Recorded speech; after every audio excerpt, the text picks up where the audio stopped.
Hare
जो हमें प्रोत्साहन करता है, जो हमारे मन को प्रसन्नता से और प्रभु हर एक चिंताओं से, हर एक दुखों से, तो हमें वचनों के द्वारा, तेरी सत्य वचन के द्वारा तो हमारे मन को और हमारे दिल को अगुवाई करता है कि वो सच्चाई में और तेरी सामर्थ में और तेरी अनुग्रह में, धन्यवाद देते प्रभु, सकारात्मक चीजों में बढ़ सके।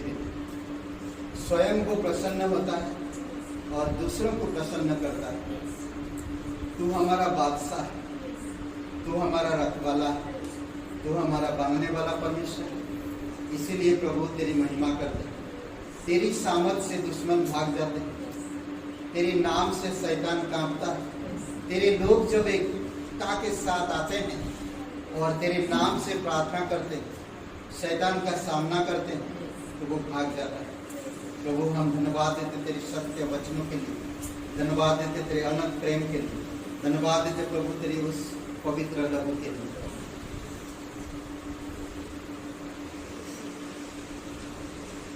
तेरे कार्य आश्चर्य है प्रभु, तेरे कार्य आश्चर्य है यीशु, तेरे कार्य आश्चर्य है प्रभु, तेरे कार्य आश्चर्य है यीशु।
सितार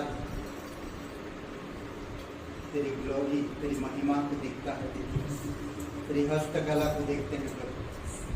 कितनी सुंदर दुनिया को बनाया तूने, हर चीजों से भरपूर रखा है तूने। पिता हम धन्यवाद देते, तेरे कार्य आश्चर्य है प्रभु। यीशु मसीह हम धन्यवाद करते हैं। अभिषेक करो इस सभा को, तेरी आत्मा और तेरी इच्छा अनुसार तू अगुवाई कर। दयालु और कृपालु पर विश्व धन्यवाद देते, यीशु नासरी के नाम से मांगते हैं।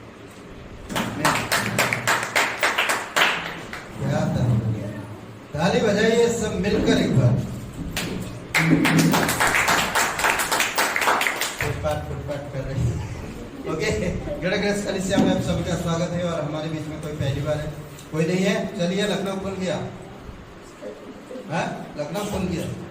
आप मत खोलो, नहीं तो वायरस आ सकता है, सावधान रहो, ठीक है। ओके, मास्क लगा के रखो, दूरी बना के रखो और ढिलाई मत करो, हाथ धोते रहो, भले खाना खाओ या ना खाओ, हाथ धोते रहो। ओके, तो ये नियम जारी है, तो इसलिए बहुत जरूरी है कि नियम के अनुसार आप रहिए। बढ़िया मास्क वास्क लगा के रखिए, बहुत जरूरी है। ओके, सब गया, सब खुल गया, पर कोरोना नहीं गया है अभी भी ना, इसलिए सावधान रहिए। ओके, तो साप्ताहिक आप सभी लोगों को जानते हैं कि गुरुवार को हम लोग प्रार्थना करते हैं, उपवास प्रार्थना है। आप उपवास रख सकते हैं, पूरा दिन रख सकते हैं, 6 घंटा रख सकते हैं, 4 घंटा रख सकते हैं, 2 घंटा रख सकते हैं।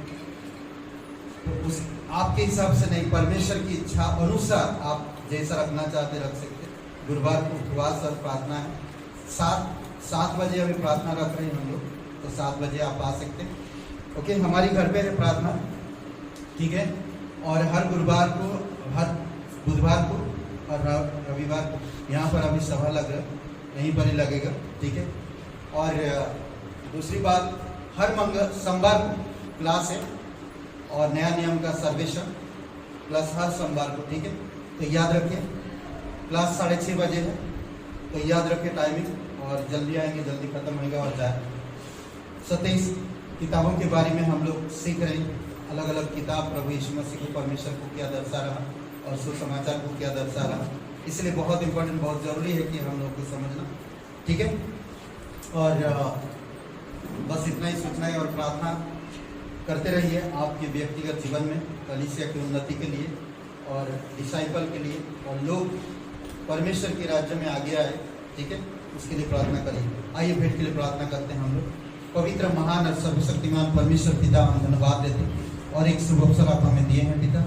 तेरी दया और तेरी कृपा के अनुसार इस सभा को और इस भेंट को तू अगुवाई कर धन्यवाद देते। तू सच्चा है, तू महान परमेश्वर है, तू हमें सुरक्षित रखता है, तू हमें अगुवाई करता है। धन्यवाद देते हैं। अभिषेक करो इस भेंट को, यीशु मसीह के नाम से मांगते हैं, आमीन।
क्या बात करी थी? देखकर आप लोगों को थोड़ा डर भी लग रहा है, मास्टर जी भी डरते हैं, तो आप लोगों का क्या होगा? ओके, आज हम लोग बात करेंगे शैतान से लड़ने का ताकत, या दूसरे शब्दों में मैं अगर कहूं तो विश्वासी शैतान का सामना कैसे कर सकते हैं, ये भी सही है। विश्वासी शैतान का सामना कैसे कर सकते हैं? जब कोरोना आया तो भारत सरकार ने 3 चीज डिक्लेयर कर दी। ताली बजाओ, ताली बजाओ, घर से बाहर मत निकलो। ताली बजाओ, ताली बजाओ, घर से बाहर मत निकलो। और तीसरा 3 चीज दिया, हाथ धो, मास्क लगाओ, दूरी बनाओ। करेक्ट? तब आप बच पाए, तब आप सुरक्षित हो। अगर इन चीजों को जो नहीं माना, कुछ चीजें उनके जीवन में हुआ, बहुत सारे लोग ऐसा है, मास्क नहीं लगा, हाथ नहीं धोना, ये चलता है, ये बेकार है। मोदी, ये हमारे देश में ही नहीं बल्कि हर एक जगह पर है। तो एक छोटा सा वायरस है, इस वायरस के कारण हमें कई सारे नियम का फॉलो करना पड़ता है। तो परमेश्वर आपको हर एक वायरस से बचाना चाहता है, पर उसके नियम को हमें फॉलो करना जरूरी है। समझ रहे? परमेश्वर आपको मुझे हर एक वायरस से बचाना चाहता है, तो हम परमेश्वर के नियम को फॉलो करना जरूरी है। जब हम परमेश्वर के नियम को फॉलो नहीं करेंगे तो हम वायरस से कैसे बच पाएंगे? तो इसीलिए बहुत जरूरी है कि आपको मुझे समझना।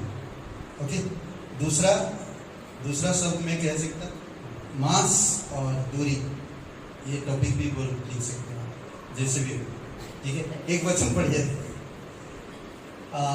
यूहन्ना का 8वां अध्याय और वचन 44। इस वचन से आज हम लोग बात करेंगे। ठीक है, यूहन्ना 8वां अध्याय और वचन 44। लाइट चल रही है, जल्दी और लग। ओके, ठीक है।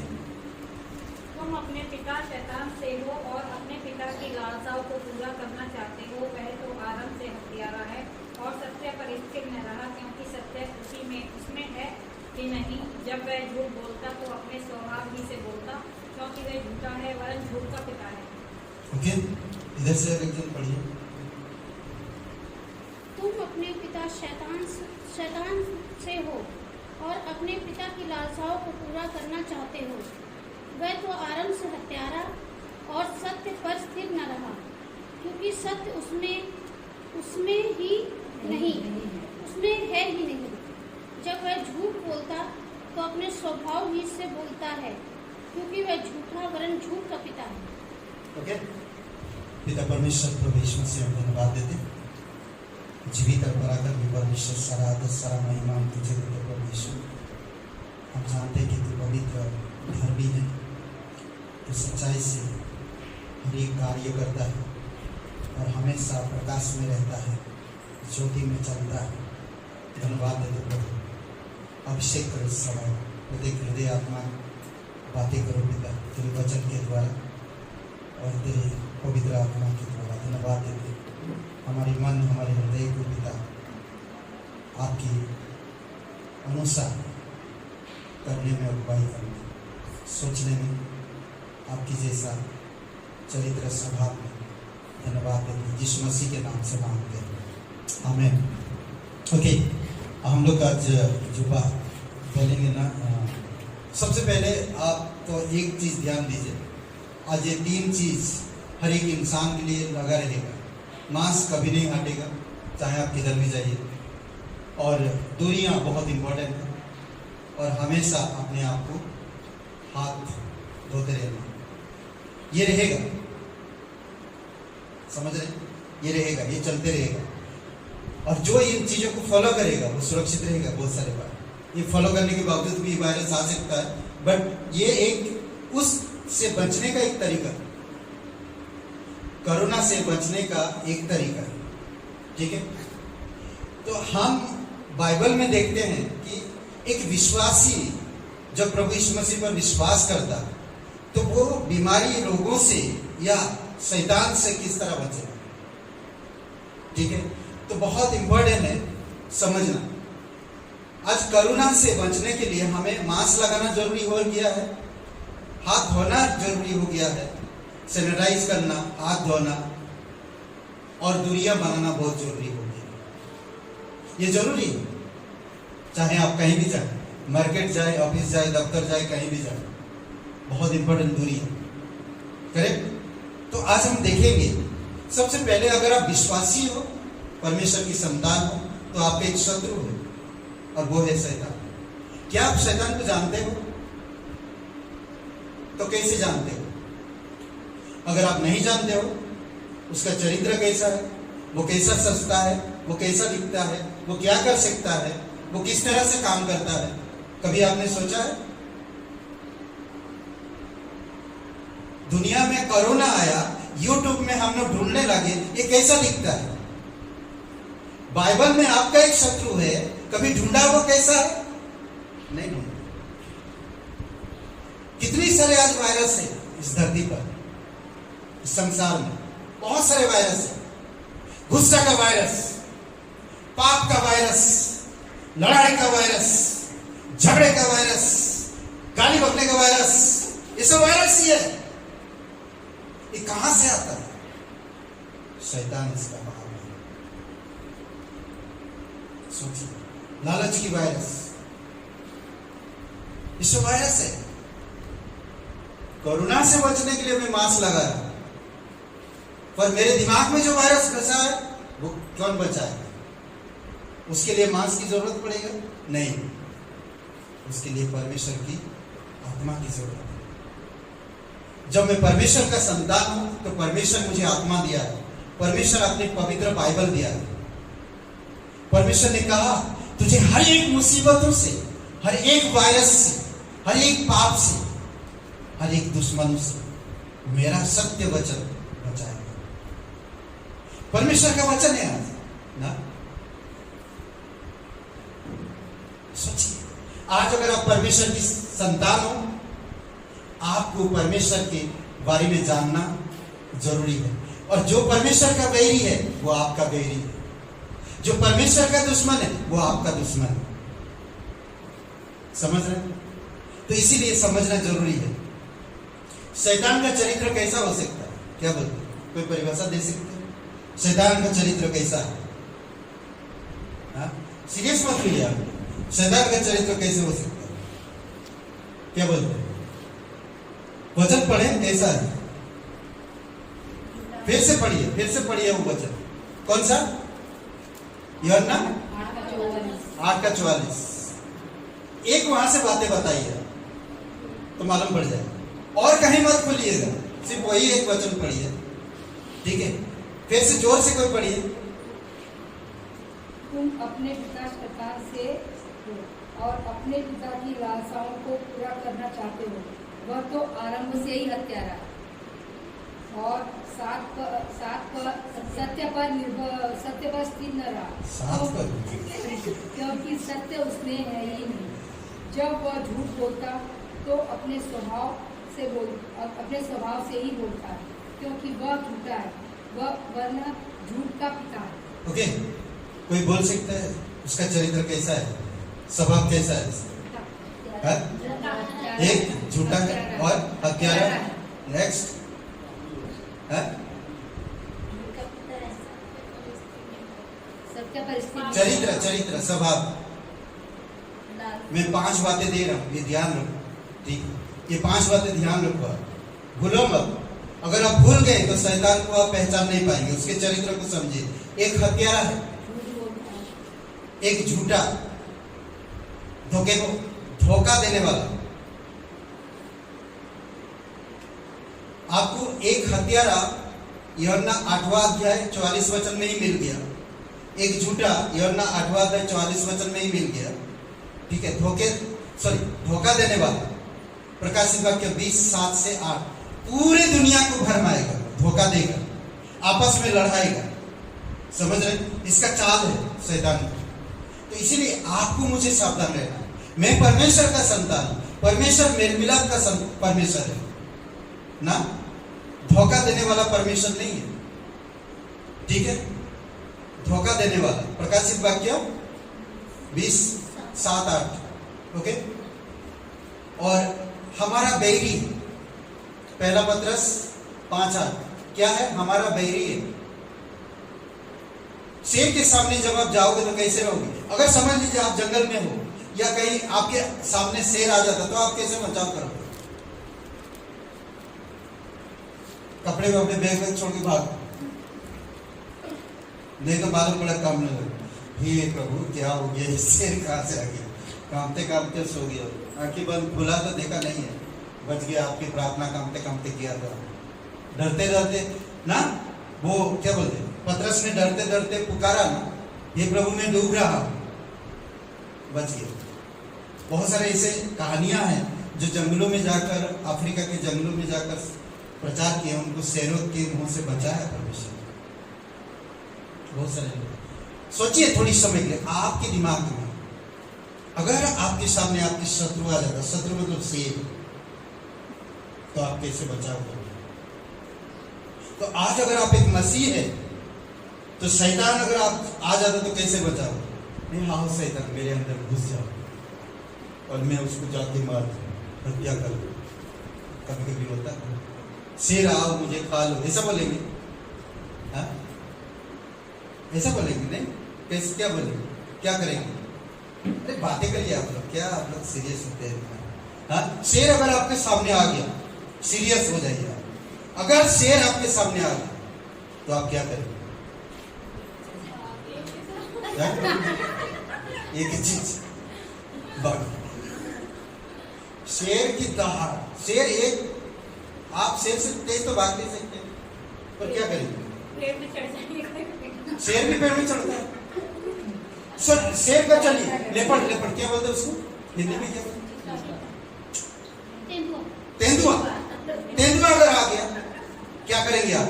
तेंदुआ तो पेड़ में चढ़ने में माहिर है, पानी में भी माहिर है, तो आप क्या करेंगे? तेंदुआ आ गया सामने, अपनी सांस रोक के लेट जाएंगे। सांस रोक के लेट जाएंगे। राजकुमार भाई क्या करेंगे? है क्या आप क्या बताएं? कभी बोलते ना कि जब सामने चीजें आ जाती है दिमाग काम नहीं करता, यही होता है हम लोग की लाइफ में। बट अगर परमेश्वर की संतान है तो परमेश्वर आपको आपके दुश्मन से हमेशा सावधान रहने के लिए कहता है, हमेशा। समझ रहे? तो इसीलिए कितनी बात हो गया, शैतान कैसा है, उसका स्वभाव कैसा है? हत्यारा है, नेक्स्ट झूठा है, नेक्स्ट धोखा देने वाला है, नेक्स्ट हमारा बैरी है, आखिरी अविश्वासियों का पिता है। क्या है? अविश्वासियों का पिता है। यूहन्ना 8:44। ये शैतान का स्वभाव, ये 5 स्वभाव आप भूलो मत, ये बाय हार्ट कर लो, इन वचनों को मार्क करो और इन वचनों के बारे में सोचो। ये जो शैतान का स्वभाव है, इस स्वभाव के बारे में सोचो थोड़ी सी। शैतान ऐसा है, उसका स्वभाव ऐसा है। अगर मैं इस प्रकार के इंसान को देखता हूं तो समझ जाओ कि उसके अंदर शैतान काम कर रहा है। समझ रहे? तो इसीलिए सावधान रहिए। ओके, अविश्वासियों के विषय में क्या करता हूं उनके बीच में। ओके, उनका पिता है, अविश्वासियों का पिता है। यूहन्ना 8:44 में सच्चाई के प्रति अपने मन को, सच्चाई के प्रति उनके मन को अंधा कर देता। समझ रहे? उन लोगों के मन को अंधा कर देता जो आपको गाली दे रहा या आपको आपकी बातें नहीं सुन रहा या आपको डिस्टर्ब कर रहा या आप कहीं पर शेयर कर रहे हैं, तो आपको क्या बोलते कि बीच में आकर परमेश्वर की वचन में बाधा डाल रहा, तो समझ जाइए कि वो उनके मन के अंदर परमेश्वर के वचन को जाने नहीं देना चाहता, उनके मन को अंधा करके रखता है। समझ रहे? आप शेयर करना चाहते हैं, परंतु जैसे आप शुरू करते डिस्टर्ब, बाधाएं आती है, ना आप शेयर कर पाते, ना उनके मन में जाता। फिर बोलते आज नहीं, कल और कभी बात करेंगे, तो आपका समय नहीं चला गया। तो ये जो अविश्वासी लोगों के अंदर परमेश्वर की सच्चाई से उनके मन को अंधा बना के रखता, ताकि परमेश्वर की सच्चाई उनके अंदर ना जाए और वो परमेश्वर पर विश्वास ना करे। ये इस तरह से काम करता है। समझ रहे? दूसरा कोरिन्थियों का 4:3-4 वचन। ओके। और शैतान हमेशा अविश्वासियों के, मतलब कई बार लोगों के मन के अंदर काम करता है, कई बार मन के अंदर काम करता है। देखिए, उन्हें झूठ बोलने के लिए प्रभावित करता है। झूठ बोलने के लिए परमेश्वर के साथ, परमेश्वर के लोगों के साथ, पवित्र आत्मा के साथ झूठ बोलने के लिए प्रभावित करता है, प्रेरित करता। वो प्रेरित करता है। किस तरह? इतनी सारे पैसा दे दोगे कलीसिया के लिए, थोड़ा रात देंगे, इतना महंगा साड़ी पास्टर जी की पत्नी को दे दोगे?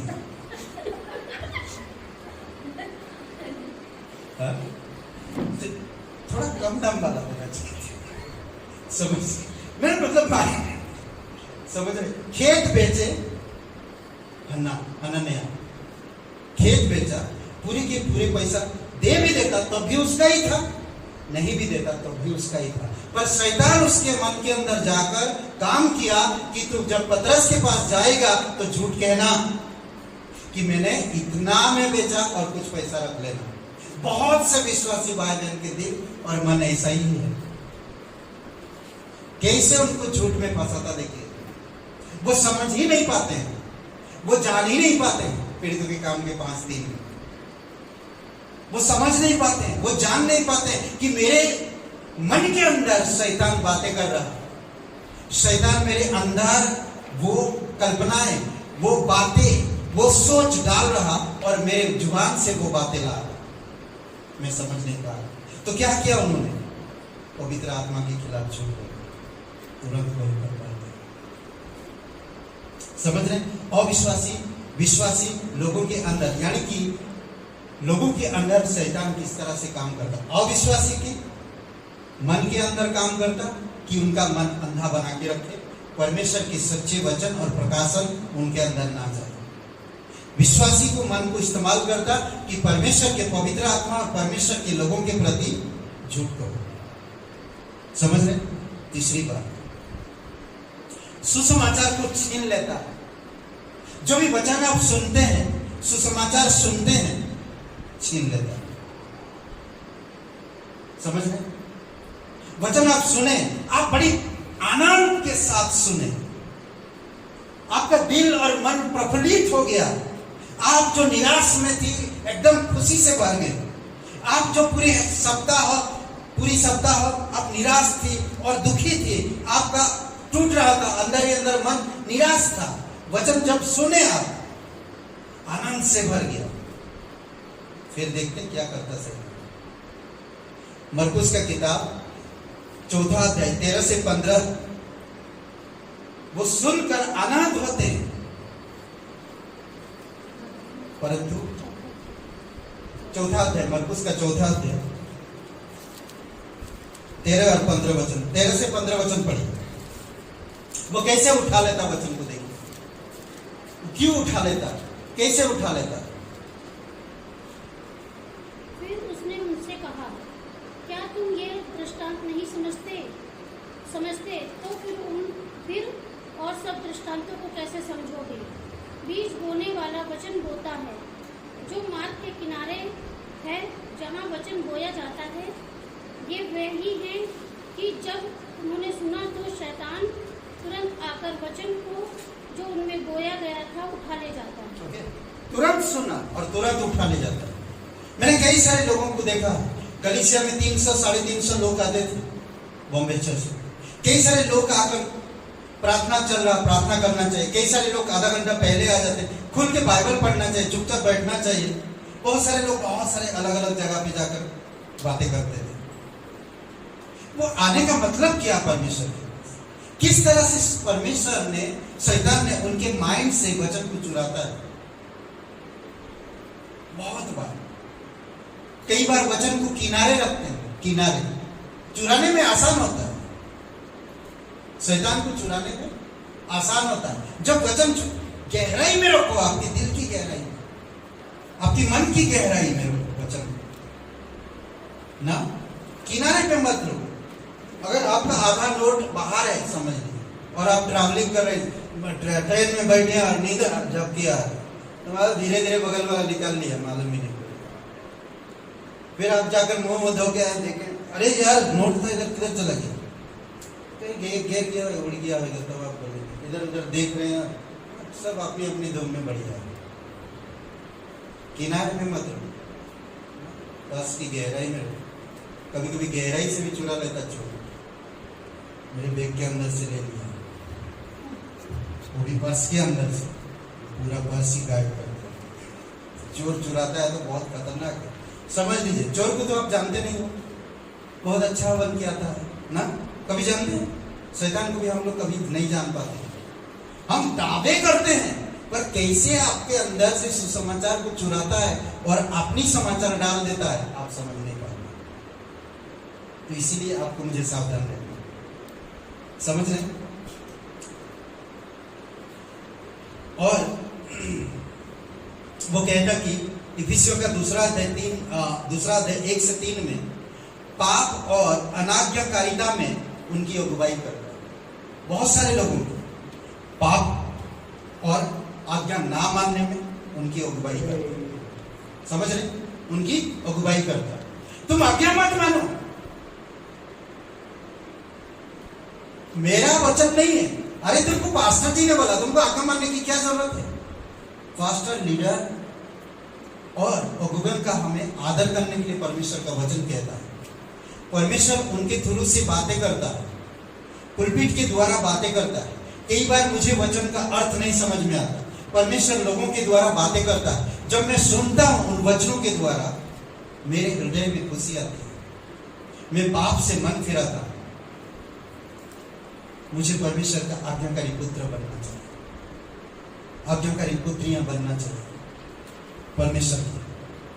शैतान कभी परमेश्वर की बात नहीं मानता है, और वो चाहता है कि आप और मैं भी परमेश्वर की बात ना माने, पाप की अधीनता में और पाप करें हमेशा।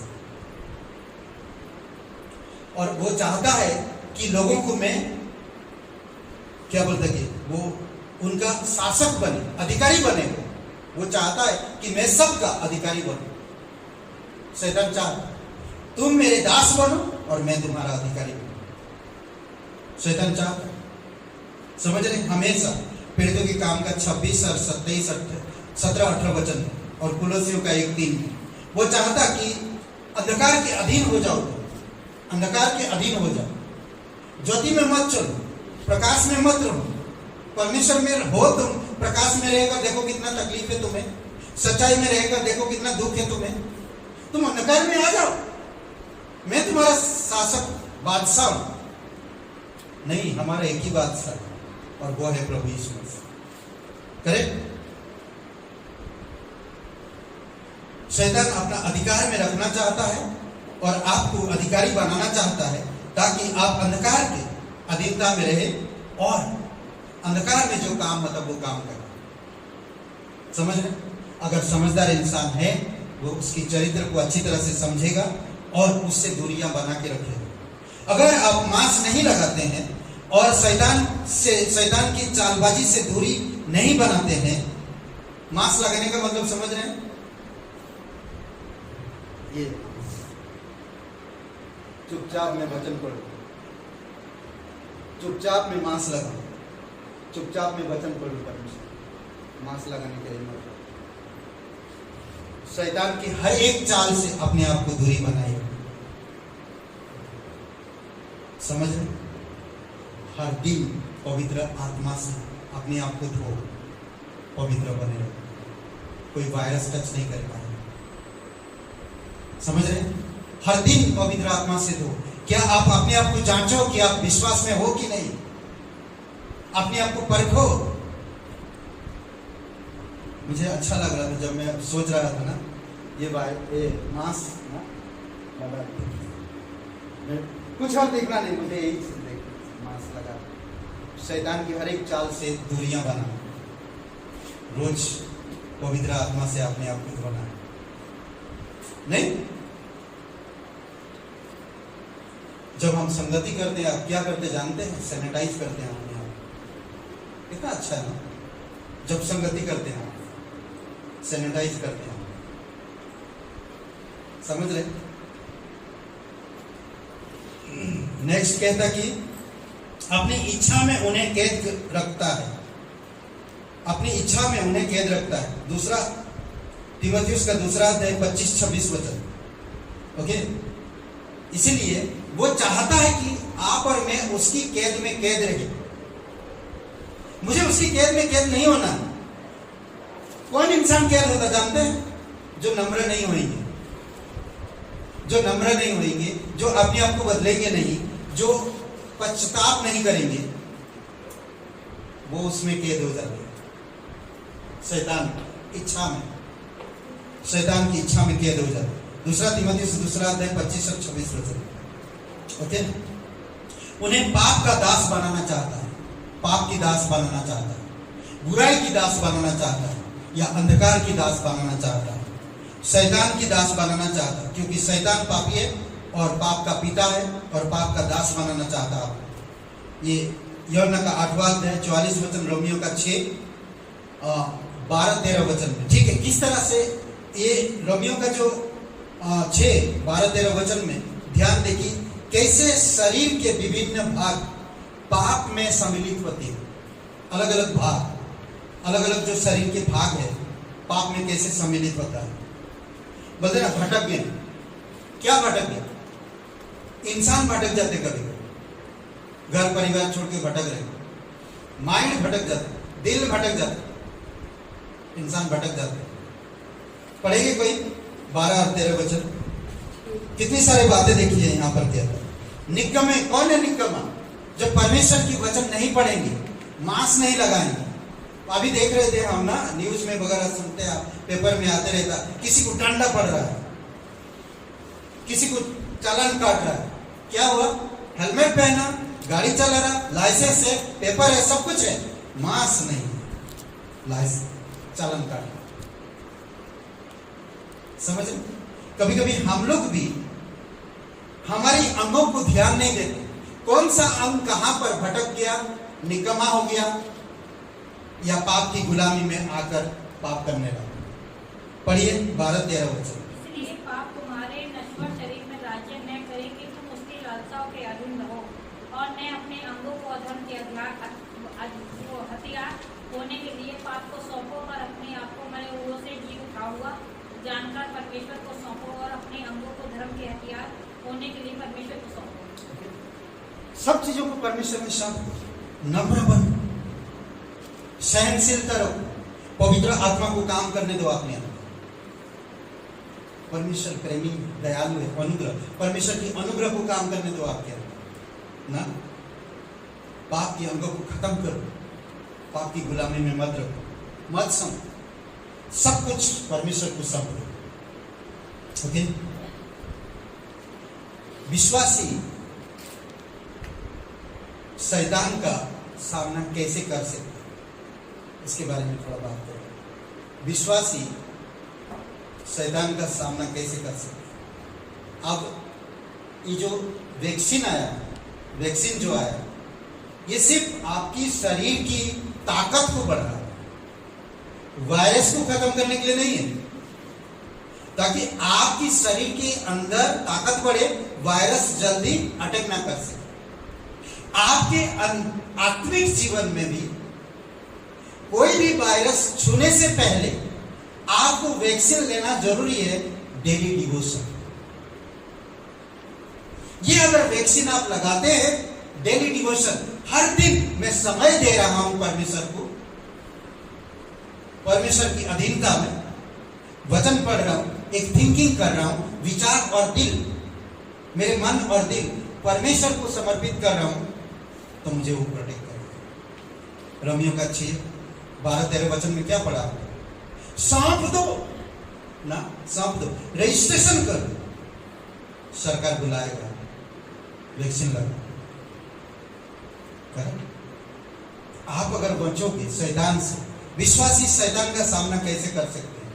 ठीक है, शैतान परमेश्वर है नहीं, शैतान परमेश्वर है नहीं ना। समझ रहे हैं? पर दुनिया आज क्या करता है, जो भी होता है उसके जीवन में सब कुछ ईश्वर का कृपा दृष्टि, दुख भी ईश्वर का कृपा दृष्टि, सुख भी ईश्वर का कृपा दृष्टि। अंधा हो गया, ईश्वर का कृपा दृष्टि। एक्सीडेंट हो गया, ईश्वर का कृपा दृष्टि। एक्सीडेंट हो गया तुम्हारी कारण है ना, वो ईश्वर का कृपा दृष्टि क्या है? नहीं? घर बनाने में नींव खोद गहराई और वहां पर नींव डाल, आंधी आएगा, तूफान आएगा, घर गिरेगा नहीं। घर गिर गया, ईश्वर की कृपा दृष्टि। नहीं कैसा ना इंसान की सोच, सब कुछ ईश्वर की कृपा दृष्टि। खाया, ईश्वर की कृपा दृष्टि। नहीं खाया, ईश्वर की कृपा दृष्टि। सब कुछ ईश्वर की कृपा दृष्टि। कमाल है, उसकी कृपा को समझो। क्या शैतान ईश्वर नहीं है, शैतान परमेश्वर नहीं है, ये समझना बहुत जरूरी है। सर्वशक्तिमान परमेश्वर है, सर्व जगह मौजूद रहने वाला परमेश्वर है, सर्वज्ञानी परमेश्वर है, आपके दिल, आपके विचार जानने वाला परमेश्वर है, शैतान नहीं। समझ रहे? शैतान इसीलिए वह सर्वव्यापी, सर्वज्ञानी और सर्व सामर्थ्य नहीं है, इसीलिए वो परमेश्वर नहीं है। इसीलिए आपको मुझे समझना, वह एक बहुत ही शक्तिशाली भयानक दुश्मन है। क्या है? दुश्मन है, बहुत ही शक्तिशाली, भयानक। मतलब सींग नहीं उसके पास, समझ लीजिए। चतुर दिमाग है उसके पास, बड़े बड़े आंख नहीं उसके पास, बड़े बड़े दांत नहीं उसके पास, फाड़ खाएगा जैसा नहीं, शेर की जैसा नहीं। वो बहुत सुंदर है, बहुत चालाक है, बहुत समझदार भी है। आपको कैसे फंसा देगा? कोई देखे अभी बैंक रॉबरी, इंटरनेट में बैंकों को जानकारी लेते हैं एक चीज, फिर उससे आपका बैंक खाता से निकाल लेते पैसा, आपको पता तक नहीं चल रहा। ऐसे ये सब उसका ही दिमाग है। बैंक रॉबरी, सींध लगाना, इस शैतान का काम है। समझ रहे? शैतान उस विश्वासी को आसानी से हरा सकता है जो अपनी ही ताकत से उसके विरोध में खड़ा हो, बहुत आसानी से हारा। जो अपनी ताकत से शैतान के सामने खड़ा हो तो वो हारेगा जरूर। समझ रहे? जो परमेश्वर की ताकत से खड़ा होगा वो हारेगा नहीं। इसीलिए आपको मुझे परमेश्वर की सामर्थ से हमें उसका सामना करना। पवित्र बाइबल की प्रतिज्ञा है कि एक विश्वासी शैतान का सामना कर हरा सकता है। बाइबल में प्रतिज्ञा दिया गया कि एक विश्वासी शैतान को हरा सकता है, सामना करके। पवित्र बाइबल तथा मसीह के उदाहरण के द्वारा एक विश्वासी को चाहिए कि वह सबसे पहली बात शैतान को कभी कम ना समझे। शैतान को वह कभी कम नहीं समझना चाहिए। समझ रहे? अगर आप एक विश्वासी हो, आप परमेश्वर की राज्य के लिए समर्पित हो, सुसमाचार के लिए, परमेश्वर की राज्य के लिए, तो हमेशा आपको शैतान को आंकना होगा। मेरे जाने से पहले शैतान वहां पहुंचा हुआ है, मैं कैसे तैयारी के साथ जाऊंगा। मैं बात करने से पहले शैतान उसके मन को तैयार कर दिया है कि वो तुम्हारी बात नहीं सुनने वाला, तो आप कैसे उसका सामना करोगे। समझ? आंकना, कम मत आंको उसको। आपकी हाव भाव देखकर आपको समझ जाएगा कि आप किस तरह के हो। फिर वो अपना तीर चलाता, जलते हुए तीर आपके मन के अंदर डाले ना। यहूदा का 8 से 10 वचन पढ़िए, इसमें कई सारी चीजें हैं ना, तो आप देख सकते हैं। सबसे पहली बात क्या? शैतान को कभी कम ना समझे। यहूदा पहला अध्याय 8 से 10 वचन, एक ही अध्याय है यहूदा, पढ़िए। प्रकाश वाक्य से पहले है। मिला? पढ़ लीजिए जिसको मिला। उसी रीति से स्वप्नदर्शी भी अपने अपने शरीर को अशुद्ध करते और प्रभुता को तुच्छ जानते हैं और ऊंचे पद वालों को बुरा भला कहते हैं। परंतु प्रधान स्वर्गदूत मिकाईल ने जब शैतान से मूसा के शव के विषय में वाद विवाद किया तो उसको बुरा भला कहकर दोष लगाने का साहस न किया, पर यह कहा, प्रभु तुझे डांटे। ओके, 10 तक। पर ये लोग जिन बातों को नहीं जानते उनको बुरा भला कहते हैं और जिन बातों को अचेतन पशु के समान स्वभाव से ही जानते हैं उनमें से आपको नष्ट करते हैं। ओके, बहुत सारे बार शैतान गलत तरीके से काम करता, लोगों के अंदर गलत रिश्ते को स्थापित करना चाहता, ऊंचे पद वालों को गलत आरोप लगाने के लिए लोगों को इस्तेमाल करता, परमेश्वर की योजना से मन को हटाता है, झूठे शिक्षक की ओर आपको अगुवाई करता है, या आपस में अनबन या असंबंध उत्पन्न करता है। इस शैतान का काम समझ रहे, इसीलिए उसको कम मत आना। शैतान आपके सामने कभी नहीं आएगा शेर की तरह, नहीं आएगा। आपके दिमाग कुछ वो देख लिया, आप जा रहे हैं, बस देख लिया आपकी चेहरे, कौन सा भाव में आप हैं, उसको पता है कि आपको आप क्या करना है, वो मन में क्या करेगा। इसीलिए हम लोग बर्दाश्त नहीं कर पाते कोई चीज को, शैतान काम करता है, इसीलिए बर्दाश्त नहीं कर पाते। जो इंसान बर्दाश्त करता है, पवित्र आत्मा उसके अंदर काम करता है। पवित्र आत्मा बर्दाश्त करने के लिए सिखाता है। सहन नहीं कर पाते हम लोग, बर्दाश्त नहीं कर पाते हम लोग, कोई चीज को करेक्ट करना चाहते हैं बहुत जल्दी। परमेश्वर जानता है कौन कितना कमजोरी है इसके अंदर, तब भी वो बर्दाश्त करता, तब भी वो संभालता। तो इसीलिए आपको मुझे संभालना। हम तुरंत जल्दबाजी से कदम उठाते हैं और गलत रिश्ते, सही रिश्ते को गलत ठहरा देते हैं और गलत रिश्ते को हम लाते हैं और उनके बीच में फिर हम अलग हो जाते हैं। दूसरी बात, परमेश्वर के अधीन हो जाओ। ओके, याकूब का 4:7, परमेश्वर के अधीन हो जाओ। जब तक आप परमेश्वर के अधीन नहीं होगे, परमेश्वर की अधीनता में काम नहीं करोगे, नम्रता पूर्वक वचन को ग्रहण नहीं करोगे, परमेश्वर के हथियार को नहीं अपनाओगे, परमेश्वर की सामर्थ से काम नहीं करोगे, तो आप शैतान का सामना नहीं कर पाओगे। जरूरी है कि आपको परमेश्वर के अधीन होना। चौथी बात, तीसरी बात, शैतान का सामना करो। जब आप अधीन होते हो तब आप शैतान का सामना कर पाते हो। उसी वचन में ही, याकूब का 4:7 में ही, समझ रहे? ओके, परमेश्वर के अधीन हो जाओ, शैतान का सामना करो, तो सामना करो तो वह तुम्हारे पास से भाग जाएगा। समझ रहे? निकल जाएगा। चौथी बात, परीक्षा और शैतान की युक्तियों के विरोध में विश्वास से खड़ा रहो।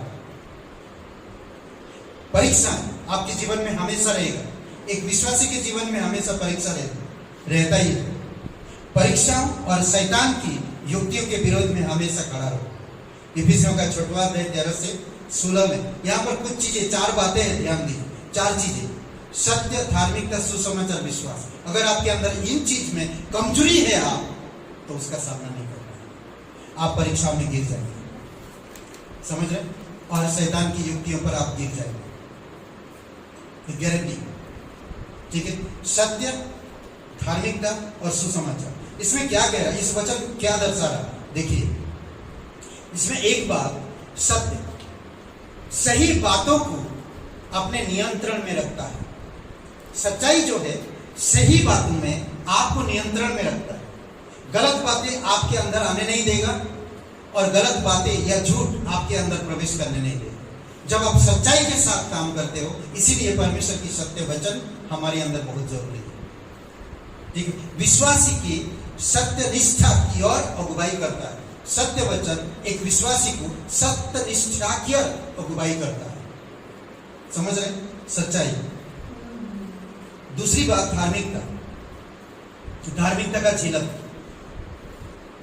सीना बंद, सीने में झिलम होता है। सीने वह हृदय की शैतान से रक्षा करता है, करने के लिए, हृदय की रक्षा करने के लिए, विश्वास द्वारा अभ्यास में लाए गए धार्मिकता, विश्वास के द्वारा। जब आप विश्वास किए, आपको धार्मिकता मिला, वो आपका झिलम बनता हृदय की रक्षा के लिए।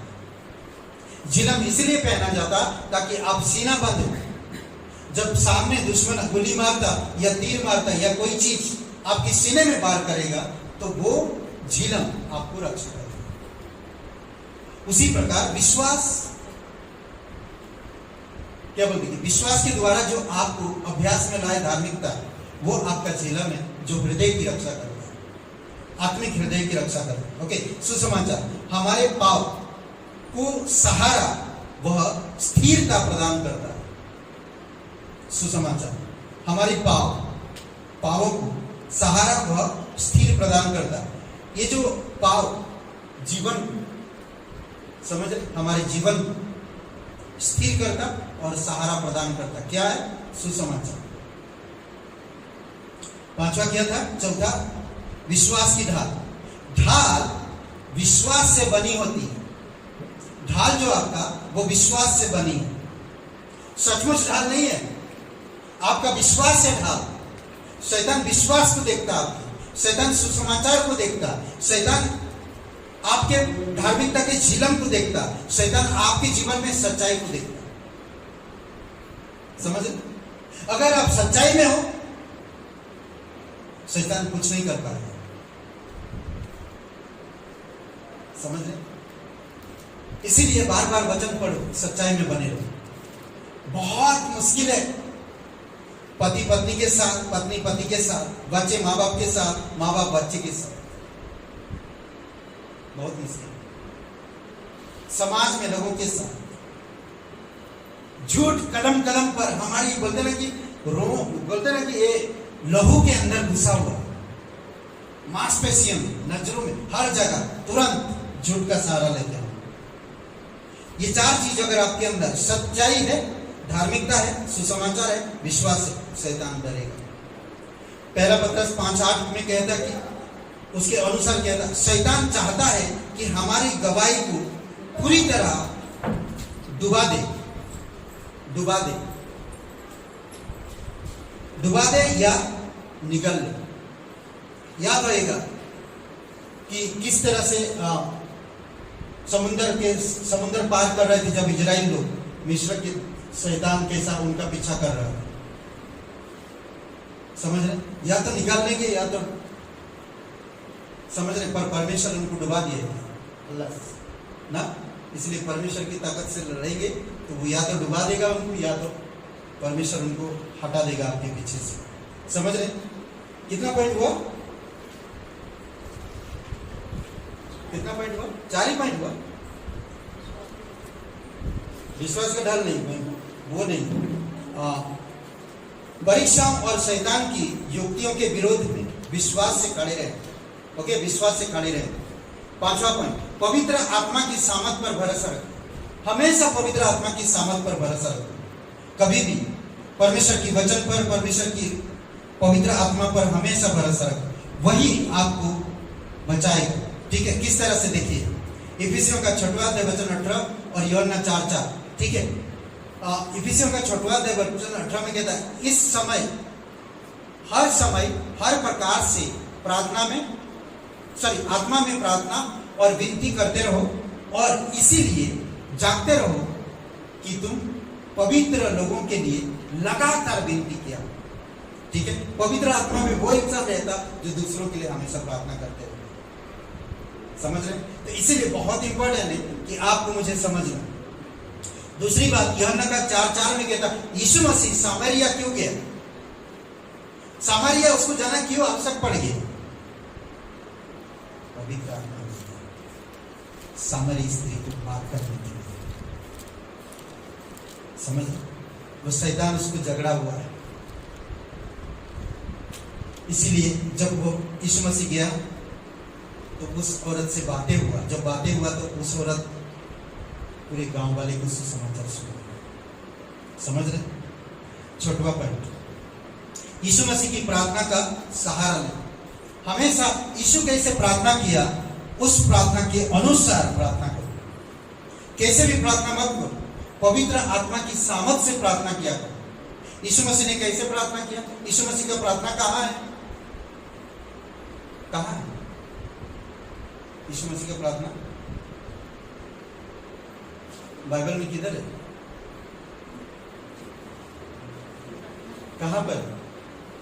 बहुत सारी जगह पे यीशु मसीह का प्रार्थना है, पर सबसे बेस्ट प्रार्थना यीशु मसीह ने जो किया वो है यूहन्ना का सा प्रार्थना। ये यीशु मसीह का प्रार्थना। और वचन 15 में कहता है, देखिए, मैं यह विनती नहीं करता कि तू उन्हें जगत में से उठा ले। मैं इसलिए प्रार्थना नहीं कर रहा प्रभु, जो लोग विश्वास करेंगे या जो लोग आएंगे, जो लोग को तुम मुझे दिया, वो लोग को जगत से उठा ले। अब मैं जगत में नहीं रहूंगा, अब मैं तेरे पास आ रहा हूं, ये जगत में रहेंगे। अब इनके लिए प्रार्थना कर। क्या प्रार्थना कर रहा है?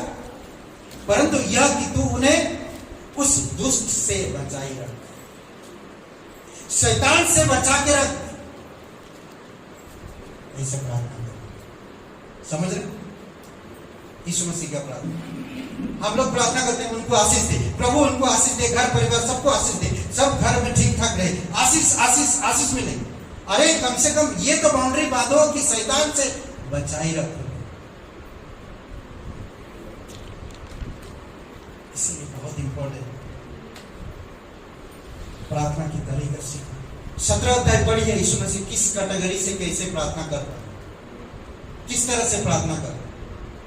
इफिसियों का 6वां अध्याय वचन 18 में, पवित्र आत्मा के अनुसार विनती प्रार्थना करो। खास करके पवित्र लोगों के लिए लगातार प्रार्थना किया करो।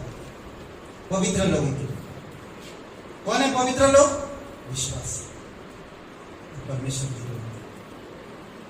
7वां पॉइंट, मसीह के नाम में शैतान को डांटे हो कभी मसीह के नाम से? हम खुद शैतान में फंसे हुए तो कहां डांटेंगे शैतान यीशु के नाम से? हम खुद शैतान में फंसे हुए। मैं खुद पे डांटता हूं तो मुझे भी लगता है नहीं, anyway, मैं मस्ती कर रहा है, मजाक कर रहा हूं। मत्ती का 16 का 23,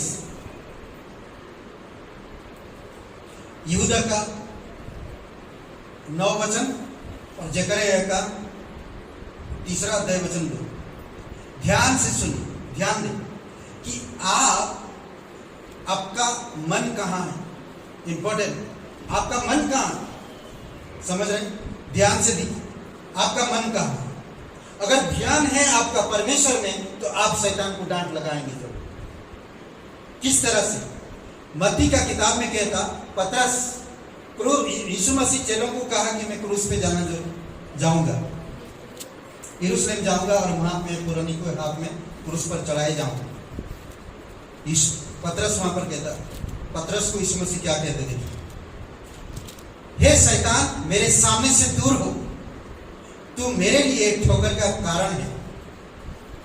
तू आत्मा में नहीं बल्कि शरीर में सोचता है, मन से सोचता है, आत्मा से नहीं सोचता। समझ? कई बार ऐसे विश्वासी है, आप कैसे वो आप अपने आप जान जाएंगे। समझ रहे? हम रुकावट नहीं डालते। अगर हम कुछ नहीं कर पा रहे तो वो कुछ करना चाहता, यरूशलेम जाके अगर मर भी जाए तो यरूशलेम लोगों को मालूम पड़ेगा कि ये परमेश्वर का पुत्र है। पौलुस कई सारे जगह पर गया, इफिसियों को गया, मालूम था सब लोगों को, उसने बताया भी मैं वहां पर जाऊंगा, मुझे बहुत दुख उठाना पड़ेगा। कई सारे लोग उसको बोले यहां पर ही रहो, आप यहां पर ही सब कार्य करो। नहीं, मुझे जाना है, परमेश्वर की आत्मा कह रहा मुझे जाना है। गया, वो गया और वहां पर बंदी बना और उसको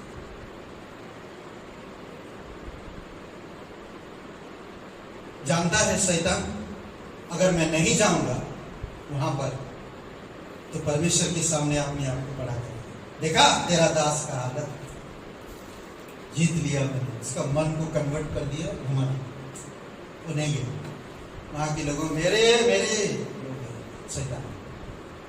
समझ रहे? तो इसीलिए केयरफुल प्रार्थना करें परमेश्वर का। कई बार हम शैतान की चाल को कभी नहीं समझ पाते, इसीलिए हमें सावधान रहना। यहूदा का किताब में मिकाएल ने शैतान से गलत व्यवहार नहीं किया, शैतान से कभी गलत व्यवहार नहीं किया। मिकाएल स्वर्गदूत जानता है उसको अच्छी तरह से, उसके जोड़ीदार था ना, उसको डांटा नहीं, गलत व्यवहार नहीं बोला और ना बुरे भला कहा उससे, परंतु उसने कहा प्रभु तुझे डांटे। जकरयाह 3:2 में जकरयाह जब दर्शन मिला तो उसने यहोवा से, शैतान से कहा, हे यहोवा, तब यहोवा ने शैतान से कहा, हे शैतान, यहोवा तुझको घुड़के। तो कई बार हम लोग शैतान को गलत इल्जाम भी नहीं डाल सकते, वो है शैतान, बट आपको स्ट्रांग होना है तो आप परमेश्वर के वचनों में स्ट्रांग होना है। शैतान की चरित्र स्वभाव को, उसकी चाल, उसकी चतुरता, उसकी समझ, उसकी ज्ञान को आप जान, चरित्र स्वभाव को आप समझ रहे, उसी प्रकार से आप व्यवहार करें उसके साथ। आखिरी पॉइंट 8, शैतान की योजनाओं में परमेश्वर के वचन के सत्य को काम में लाए। शैतान की योजनाओं में परमेश्वर के वचन के सत्य को काम में लाए। उसकी योजना आपके प्रति है कुछ शैतान की, ठीक है, परमेश्वर की वचन के द्वारा आप उसका सामना करें या उसके काम में लाए। अगर शैतान आपको लड़ता है किस तरह, देखिए मत्ती का 4:4 में क्या कहता, और इफिसियों का 6वां अध्याय वचन 17 में, और मत्ती का 4:4 में देखिए लिखा है, मैं वचन को इस्तेमाल कर रहा हूं ना, मैंने इस्तेमाल, मैं कोई दूसरा प्लानिंग नहीं कर रहा हूं दिमाग में। शैतान को अगर वो ऐसा बोलेगा तो मैं ऐसा बोलूं, ऐसा नहीं, वो वकील की तरह नहीं सोच रहा, वो सोच रहा लिखा है ना। शैतान जब आया उसके पास लिखा है, क्या लिखा? देखिए यहां पर एक चीज में, मनुष्य केवल रोटी से नहीं परंतु हर एक मनुष्य, हर एक सत्य से जो परमेश्वर के मुख से निकलता है जीता है, सच्चाई से। मैं शैतान का सामना करूं रोटी से, वचन नहीं है मेरे पास तो मैं कैसे कहूंगा लिखा है? मेरे पास सच्चाई नहीं, वचन नहीं, शैतान चुरा लिया पहले से, किनारे तक चुरा लिया। मेरे पास वचन क्या, मैं रोज खाता हूं वचन? नहीं खाता, तो मैं कैसे बोलूंगा लिखा है? यीशु मसीह ने क्या कहा? लिखा है, मनुष्य केवल रोटी से नहीं परंतु हर एक वचन से जो परमेश्वर के मुख से निकलता है जीवित रहे। मैं वहां पर सत्य डाला वचन की जगह, कौन सा है? क्या है? तलवार। मेरे पास तलवार है, तलवार ना, सहीदा रहेगा, गलत कर दे निकाल ना, समझ रहे? तलवार है। इफिसियों का 6:17 उद्धार का टोप। उद्धार का टोप क्या है? क्या है उद्धार का टोप? जानते हैं? टोप। और एक हमें प्रोटेक्शन देता है यहाँ पर ना, हमारे शरीर के लिए ना, हेलमेट, उद्धार का टोप, हेलमेट। गाड़ी चलाओ, बाइक चला रहे तो हेलमेट पहनना जरूरी है। हेलमेट नहीं, चालान काटेगा 1000 चला गया। अब बीवी को क्या बोलूंगा? बार बार बोलता हूँ हेलमेट लेके जाओ, तुम सुनते ही नहीं हो, 1000 रुपया बर्बाद कर दिया ना। आप देखो कई बार हम लोग ऐसा करते, गलती है, कई बार करते गलती है। यहाँ पर देखिए, यहाँ पर कहते उद्धार का टोप, जो ये आत्मा की तलवार जो परमेश्वर का वचन है, ले लो। उद्धार का टोप, हेलमेट। पहले 5 चीज मैंने बताया, 4 चीज क्या था? क्या था? सत्य, धार्मिकता, सुसमाचार, विश्वास। अब आ गया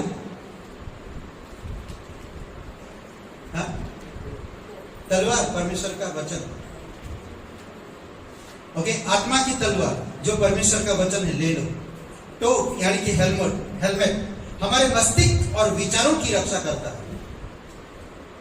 समझ रहे हैं? अगर आपके पास हेलमेट है यानी कि परमेश्वर का वचन, तो आपकी मस्तिष्क और विचारों को आप रक्षा कर पाएंगे। समझ रहे? नहीं तो नहीं कर पाएंगे। तो इसीलिए सावधान, हेलमेट हमेशा पहने रहो। तलवार क्या करता है? तलवार क्या करता है? केक काटते। अभी एक न्यूज में आ रहा था, केक काटते, बड़ा तलवार केक काटते। अरे यार, छुरा से तलवार काटता नहीं, मतलब छुरी से केक काटता है और वो तलवार लेकर काटता है। कोई राजनेता था, मुझे हंसी आ रहा था देखकर। लोगों को क्या क्या तरीका है ना। तलवार एकमात्र उल्लेखित आक्रामक हथियार परमेश्वर का वचन है। उल्लेखित आक्रामक हथियार है परमेश्वर का वचन, जो हमारे हृदय से बाहर गया या कहा गया। मैं अगर परमेश्वर आत्मा के अनुसार जो वचन बोलूंगा, लिखा है कि मनुष्य रोटी से नहीं बल्कि परमेश्वर के मुख से जो वचन निकलता है उससे जिंदा रहता है।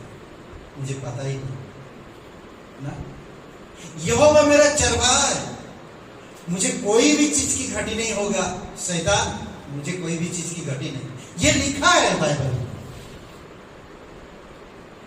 परमेश्वर मेरे लिए क्रूस पर दुख उठाए। कोई भी दुख हो, मैं उसका सामना करूंगा। चाहे भूख की, चाहे पैसों की, चाहे शरीर की, चाहे परिवार की, चाहे विवाह की, चाहे कैसा भी हो, मैं उठाऊंगा, क्योंकि सब दुख यीशु ने उठाया। ये लिखा है। आमीन। क्या करना? मांस और शैतान से दूरी बनाना। सेनेट मतलब हाथ धोना, पवित्रता में बने रहना, हाथ धोते रहना, रोज पवित्रता में। आमीन। आइए प्रार्थना करें। महान सर्वशक्तिमान परमेश्वर पिता, हम धन्यवाद देते, दयालु और कृपालु परमेश्वर, सारा आदर सारा महिमा हम तुझे देते पिता। इस दिन को, इस समय को प्रभु धन्यवाद देते हैं पिता कि तू हमें इस तरह से सिखाता है ताकि हम आत्मिक जीवन परिपक्व बनकर शैतान की हमारी बैरी को हम अच्छी तरह से समझकर उसके साथ किस तरह से बर्ताव करना, जिस तरह से आप उसके साथ व्यवहार किया उस तरह से हम भी व्यवहार कर सके, तो उसको हम सामना कर पाएंगे और वो भाग जाएगा। अगर हम अपनी ताकत से उसका सामना करेंगे तो हम जरूर भाग जाएंगे।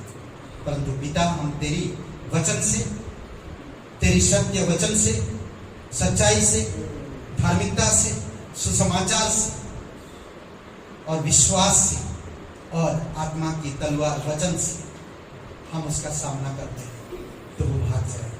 धन्यवाद देते हैं, तेरी स्तुति महिमा करते हैं। कोई भाई बहन, आप नहीं जानते इस जीवन के अंत में आप क्या करेंगे। परमेश्वर आपसे बहुत प्यार करता है।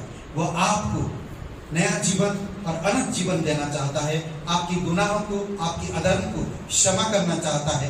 आपको एक नया जीवन में, एक नया परिवार में, एक नई राज्य में ले जाना चाहता है। अगर आप आना चाहते हैं, उस राज्य में जाना चाहते हैं, नया जीवन पाना चाहते हैं, पाप अपराधों से क्षमा पाना चाहते हैं, तो आज अभी इसी समय मेरे साथ ये प्रार्थना को दोहराइए। कहिए, हे यीशु, मैं जानता हूँ मैं एक पापी इंसान हूँ, मैं खुद को नहीं बचा सकता। मैं धन्यवाद करता हूँ, तू मेरे पापों के लिए क्रूस पर बलिदान हो गया, कब्र में गया, तीसरे दिन जी उठा।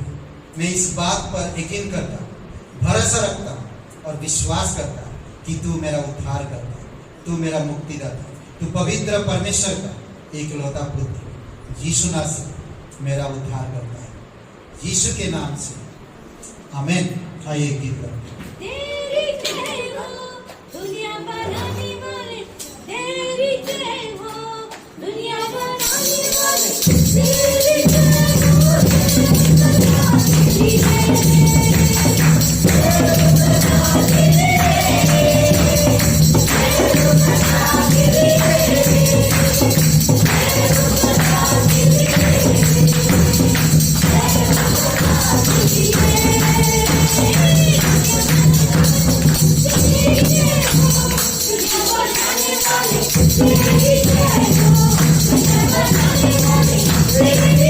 हो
हालेलुया।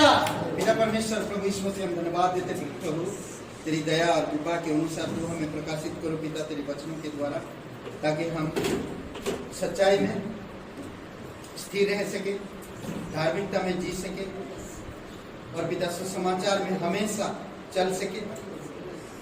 विश्वास में हम प्रभु ढाल की तरह बने रहे और पिता आत्मा की तलवार जो उद्धार का टोप पे बने रहे। धन्यवाद देते हैं जो तेरा वचन है प्रभु, तेरी सामर्थ्य के अनुसार तू अगुवाई कर प्रत्येक भाई बहनों को शक्ति सामर्थ्य को तेरी दया और तेरी कृपा के अनुसार धन्यवाद है। आज का दिन को इस समय और ये प्रार्थना पवित्र सर्वशक्तिमान यीशु मसीह के नाम से मांगते हैं। आमीन आमीन। सबको आशीष मिले। बहुत बहुत धन्यवाद।